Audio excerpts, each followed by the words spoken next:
बिस्मिल्लाहिर्रहमानिर्रहीम। अस्सलाम वालेकुम नाज़रीन, मैं हूँ साकिब बशीर। इस्लामाबाद के 3 हलके जहाँ पे इलेक्शन पटिशन्स का मामला जो है वो संभलने का नाम नहीं ले रहा। पहले इस्लामाबाद के तीनों हलकों की जो इलेक्शन पटिशन्स थी वो जस्टिस तारिक महमूद जहांगीरी के पास थी। फिर हुकूमत की जानिब से कानून एक पास कराया गया जिसके तहत इलेक्शन कमीशन ने कार्रवाई करते हुए ट्रिब्यूनल तब्दील कर दिया और जस्टिस रिटायर्ड शकूर पराचा उनको इस्लामाबाद के तीनों हलकों के लिए इलेक्शन ट्रिब्यूनल तैनात कर दिया गया। अब ये मामला दोबारा इस्लामाबाद हाई कोर्ट पहुँच चुका है और आज एक बड़ा ऑर्डर जारी हुआ है और इलेक्शन ट्रिब्यूनल की कार्रवाई को इस्लामाबाद हाई कोर्ट ने शुएब शाहीन की दरख्वास्त पर एक दफ़ा फिर रोक दिया है। तो हम इस पे बात करेंगे तफसील के साथ कि आज क्या हुआ इस केस में और इस केस में आइंदा क्या होने जा रहा है, क्योंकि जस्टिस रिटायर्ड शकूर पराचा उनकी जानिब से कहा गया कि 24 दिसंबर को वो इस केस को सुनेंगे।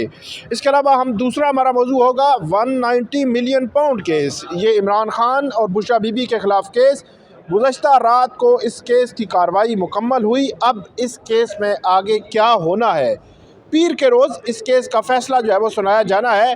ये केस है क्या, इस केस में इमरान खान जो है वो उनका दिफा क्या है, प्रोसिक्यूशन के इल्ज़ामात क्या हैं और इस केस में सज़ा कितनी हो सकती है, और अगर सज़ा हो जाती है तो उसके बाद इस केस में कब तक अपील इस्लामाबाद हाई कोर्ट आ सकती है और कितने अरसे तक उस पर फैसला हो सकता है, ये सारा तनाजुर आपके सामने रखेंगे। आप हमारे साथ रहिएगा। आप सबसे पहले हम बात करते हैं इस्लामाबाद के इलेक्शन ट्रिब्यूनल की। शुएब शाहीन, एडवोकेट शुएब शाहीन, उन्होंने इस्लामाबाद हाई कोर्ट में एक दरख्वास्त दायर की जिस दरख्वास्त में उनकी जानिब से मौक़िफ़ इख्तियार किया गया कि इलेक्शन कमीशन ऑफ पाकिस्तान ने जो इलेक्शन ट्रिब्यूनल के तब्दीली के हवाले से जो फ़ैसला दिया है उस फ़ैसले को बुनियादी तौर पर उन्होंने चैलेंज कर रखा है। और आज इस्लामाबाद हाई कोर्ट के चीफ़ जस्टिस आमिर फ़ारूक ने इस अहम केस की समाअत की। इस समाअत के दौरान शुएब शाहीन पेश हुए अदालत के सामने और उन्होंने अपना जो केस था वो अदालत के सामने रखा, जिसके बाद अदालत की जानिब से इस केस में हुक्म इम्तरा यानी कि स्टे ऑर्डर जारी कर दिया गया है।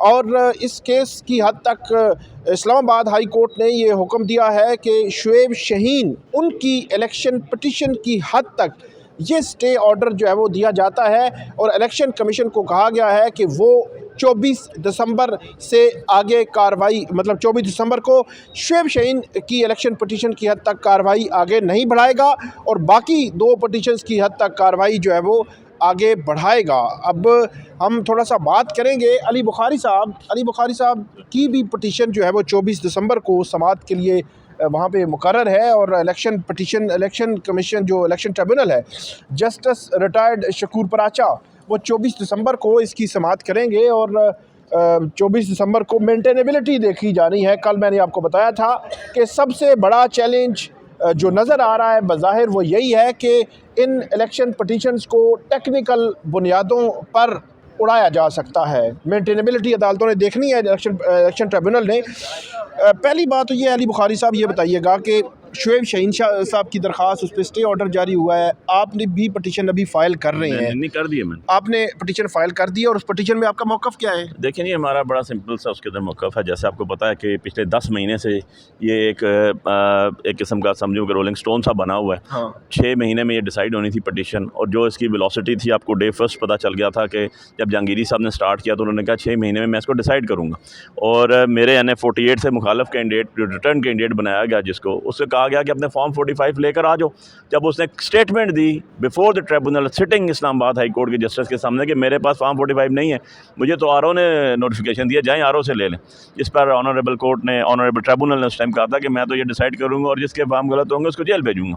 उसके बाद आपने देखा कि ये डायरेक्टली ECP गए और वहाँ जाकर उन्होंने एप्लीकेशन मूव की और वो एप्लीकेशन में ग्राउंड ये लिया गया था। हुकूमत ने एक ऑर्डिनेंस भी जारी किया था कि रिटायर्ड जज भी ट्रिब्यूनल, उसके अंदर इन्होंने ये किया कि जी बहुत जल्दी कर रहे हैं ट्रिब्यूनल जी, ये ग्राउंड लिया गया था, जिसके ऊपर जब इनको पता चला कि जी ये रिटायर्ड जज के पास तो जा नहीं सकते, इन्होंने एक ऑर्डिनेंस आया प्रेसिडेंट की तरफ से, उस प्रेसिडेंट वाले ऑर्डिनेंस को मैंने चैलेंज किया, उस पर स्टे ग्रांट हुआ, उसके बाद एक्ट आ गया, वो मैंने एक्ट चैलेंज किया, उसके बाद 151 के तहत ट्रांसफ़र एप्लीकेशन जो हैं उसके ऊपर हमने वायरिस 151 की चैलेंज की, जिसके अंदर जो ट्रांसफ़र एप्लीकेशन थी ECP ने जिस पे ऑर्डर किया था वो सेट असाइड किया गया और उनको दोबारा भेजा गया।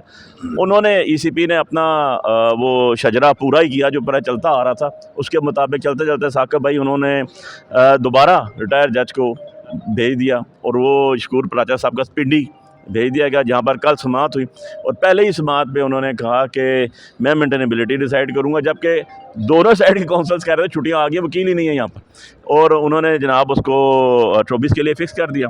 इसके बाद मैंने पटिशन डाली, ऑलरेडी हमारी तैयार थी, हमने वो पटिशन डाली जो इस्लामाबाद हाई कोर्ट में आज हमारी दायर हुई है, अब वो सुबह के लिए इंशाल्लाह फ़िक्स होगी। शुएब साहब की कल दायर थी, उस पर ऑब्जेक्शन लगा था, उस पर आज आपने देखा कि NA-47 के अब तक से ऑर्डर ग्रांट हो गया।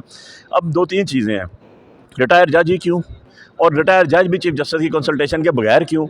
आपको हम सरेआम कह रहे हैं, मैं साकिब बशीर साहब को अपनी तरफ से जिरगे का कहता हूँ, सारे का सारा नुमाइंदा बनाते हुए कहता हूँ मैं फॉर्म 45 आपको दूंगा, रिटर्न कैंडिडेट को मंगा दें, कुरान पे फैसला कर दें, आपका जो फैसला होगा मुझे सर तस्लीम खाम होगा। ये वैसे अली बुखारी साहब आप ये इससे पहले भी कई दफ़ा कह चुके हैं, तो आपके मुखालफिन इस बात पे तो नहीं आए, तो इसका मतलब ये है कि फिर देखें मुखालफिन इस बात पे भी नहीं आए, मुखालफिन जस्टिस जो बैठे हुए थे ट्रिब्यूनल उसके पास भी नहीं आए, मुखालफिन लोगों के पास भी नहीं जाते, जनाजे भी नहीं पढ़ते, शादियों पे भी नहीं जाते, अकेले मार्केट प्लेस पे भी नहीं जाते, असेंबली में आते हैं, वहाँ से कहीं और सलाम करते हैं, उसके बाद घर चले जाते हैं।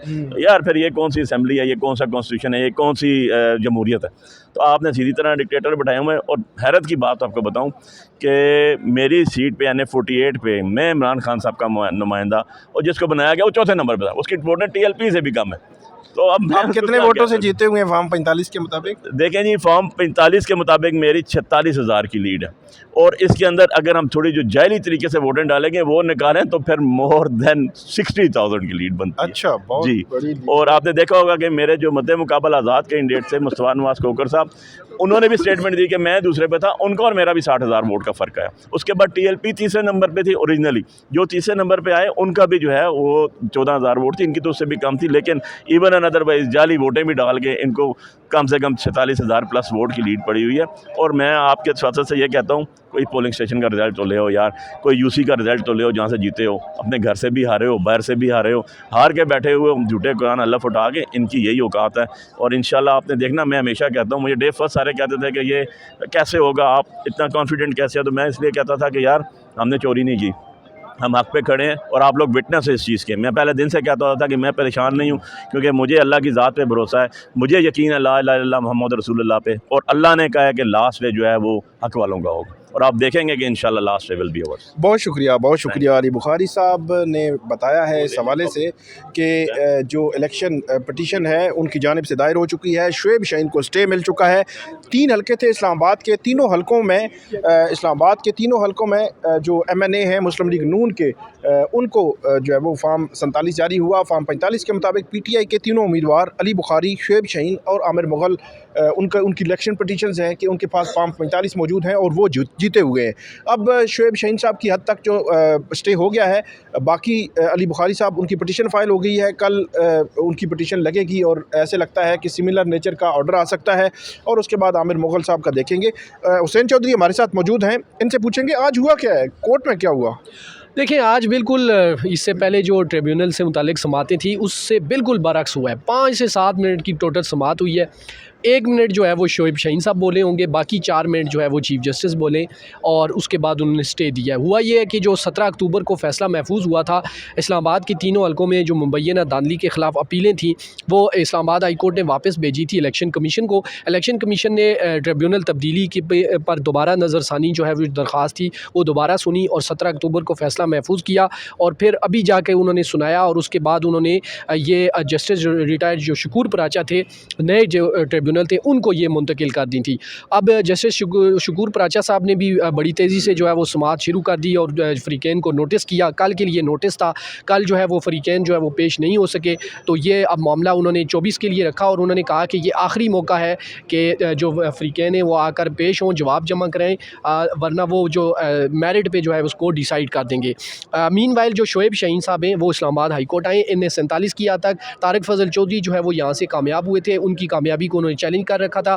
शोएब शाहीन ने आके कहा कि इस पहले की तरह जो है वो अब भी जो है हमने पहले वाइज जो है वो चैलेंज कर रखी हैं, वो भी मामला डीबी में भी चल रहा है, सिंगल में भी चल रहा है, लेकिन अब वहाँ पे भी उजलत में काम लिया जा रहा है और कल डेट थी और अगली डेट जो है वो 24 रख दी गई है। तो उसके बाद चीफ जस्टिस ने जो है वो नोटिस किया, सीएम जो मुतफरिक दरख्वास्त थी उस पर भी नोटिस किया और उन्होंने कहा कि मीनवाइल जो प्रोसीडिंग है वो स्टे होंगी और पे इम्तना जो है वो जारी किया है। अच्छा, तारीख अभी नहीं दी क्योंकि रजिस्ट्रार ऑफिस जो है वो जारी। अच्छा, इसमें ये चीज़ बताएं कि जस्टिस जहांगीरी जो है वो बड़ी ज़बरदस्त समाअत कर रहे थे, बड़ी उनके रिमार्क्स भी आ रहे थे, वो फॉर्म 45 भी मांग रहे थे और सबको कहा एफिडेविट भी दें, बयान हल्फी भी दें।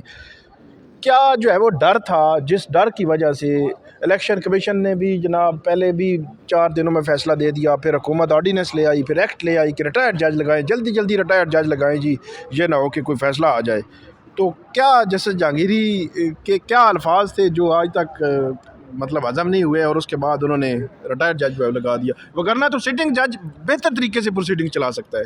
देखिए बिल्कुल उसमें जो जस्टिस तारिक जहांगीरी साहब थे उनकी जो समातें हमने अटेंड की उसमें एक चीज़ बड़ी वाज़ेह थी कि वो बिल्कुल ओपन ट्रायल, ओपन सब चीज़ें खोल के वो बता रहे होते थे, हर चीज़ वो पूछते थे और फाइल खोल कर सारों के सामने वो करते थे। बल्कि उन्होंने इस हद तक जो फार्म 47 थे और सॉरी फार्म 45 जो है वो भी मैच कर लिए थे 3-4 उम्मीदवारों के। बल्कि उन्होंने ये कहा था कि जो फार्म 45 शोएब शाहीन, आमिर मुगल, अली बुखारी इन्होंने जमा करवाए हैं और जो फार्म 45 जो है वो इलेक्शन कमीशन और कामयाब इलेक्शन कमीशन ने जमा कराए हैं और जो तारिक फजल चौधरी और अंजुम अकील खान और तीसरे राजा खुरम है उन्होंने जमा कराए हैं। ये सारे मीडिया की एक्सेस में भी होंगे, मीडिया भी जाए और देख ले उनको बिल्कुल। और एक दफ़ा तो उन्होंने मैच कर लिया था और उसमें बिल्कुल वाजे जो है वो फ़र्क नज़र आ रहा था, जो फ़र्क नज़र आ रहा और उसके बाद उन्होंने ये भी कहा था कि यहाँ पे सारे अपना बयान अल्फी देंगे और कुरान पे हलफ लेंगे, जो झूठ बोलेगा वो जेल जाएगा, झूठ बोलेगा वो जेल जाएगा। मुसलसल तेज़ी से इसको चला रहे थे और काफ़ी हद तक वो मतलब ये कह सकते हैं कि 70% उन्होंने काम मुकम्मल कर लिया था। अगर मजीद उनको 1 महीना मिलता तो अब तक ये उनकी अब तक क्या मेरे ख्याल 3-4 महीने पहले फैसला हो चुका, मतलब अब तक से मुराद ये है कि वो उस वक्त तक ये फैसला हो चुका होता। उसके बाद जो है वो इलेक्शन कमीशन में ये चले गए, उन्होंने तब्दील कर दिया, फिर मामला हाई कोर्ट आया, चीफ जस्टिस ने उन पर स्टे दिया, सारा मतलब एक रोटेशन चलती रही। बहरहाल आगे बढ़ते हैं। 190 मिलियन पाउंड केस का जो फैसला है पीर को आने लगा है नाजरीन, उसमें बड़ा मुख्तसर मैं आपको बताता हूँ, फिर चौधरी साहब से पूछेंगे कि हाई कोर्ट में ये क्योंकि मामला आगे आना है। 190 मिलियन पाउंड केस में इमरान खान साहब पे इल्ज़ाम है कि उन्होंने अपनी जो काबीना थी 2019 में 3 दिसंबर 2019 की जो मीटिंग थी, उस मीटिंग में 190 मिलियन पाउंड के जो वहाँ से आने थे वो यहाँ पे मलक रियाज के उस एडजस्टमेंट हुई, सुप्रीम कोर्ट के अकाउंट में आए। तो उन्होंने कहा कि जो मंजूरी ली गई थी उन्होंने ज़बरदस्ती मंजूरी दी, एक, और दूसरा उन्होंने माली जो है वो फ़ायदा हासिल किया, दूसरा, तीसरा उन्होंने अलकादर यूनिवर्सिटी की जगह ली, उस पर डोनेशंस दी, चौथा जो बुशरा बीबी थी फ़रग होगी उनकी फ्रंट मैन थी, उन्होंने भी जगह ली। तो ये 4 बड़े इल्ज़ामात हैं। मुख्तसरन मैं बता रहा हूँ आपको। इमरान खान साहब का ये नैब का केस है। इमरान खान साहब का केस ये है कि जो रकम आ रही थी वो स्टेट की नहीं थी। 3 दिसंबर 2019 का जो कैबिनेट का फ़ैसला था उसके तनाजुर में ये रकम मुंतकिल नहीं हुई थी। तीसरा, नेशनल क्राइम एजेंसी से किसी को शामिल तफ्तीश इस केस में नहीं किया गया। ये इमरान खान साहब का केस है। और इसके अलावा उन्होंने कहा कि जो CFO है, चीफ फाइनेंशियल ऑफिसर है अलकादर यूनिवर्सिटी ट्रस्ट के, उसने बयान दिया, वो जो नैब के गवाह थे, कि इमरान खान साहब और बुशरा बीबी का उनके माली मामला से कोई दूर दूर तक कोई लेना देना नहीं है। 6 जो इसमें मुलज़म है, शहजाद अकबर, जुल्फ़ी बुखारी, फ़रग होगी, मलक रियाज, अली रियाज मलक और एक बैरिस्टर ज़ियाउल मुस्तफ़ा नसीम है। 6 इसमें इश्तिहारी हैं, 2 मुलज़म हैं इमरान खान साहब और बुशरा बीबी। उनकी हद तक ट्रायल चला है, उनकी हद तक पीर को फ़ैसला आना है। फ़ैसला इमरान खान साहब को सज़ा भी हो सकती है, ज़्यादा इम्कानात हैं, और बुशरा बीबी के हवाले से पता चलेगा। लेकिन अगर बुशरा बीबी को भी सज़ा हुई तो वहीं से उनको गिरफ़्तार कर लिया जाएगा। आगे बढ़ते हैं। चौधरी साहब, यहाँ पे आना है मामला। इससे पहले तोशा खाना वो फौजदारी केस आया था, यहाँ पे इमरान खान साहब की मेरे ख्याल में 2-2.5 हफ्ते बाद बेल हो गई थी। फिर तोशा खाना 1 आया, उसमें बेल हो गई। फिर 2 आया, फिर भी साइफ़र भी, आपको क्या लगता है ये आएगा, कितना टाइम लगेगा, दरमियान में छुट्टियों का क्या प्रोसीजर है, क्या टाइमिंग होगी, कितना एक टाइम लग जाएगा उनको यहाँ पे आते और इसमें बेल करवाते? देखिए, एक तो सबसे पहले मैं एक चीज़ थोड़ी सी वाज़ेह कर दूं हाँ। कि जिस तरह साइफ़र का ट्रायल चला, तोशाखाना 1 का चला, 2 का चला, अभी भी 2 का चल रहा है।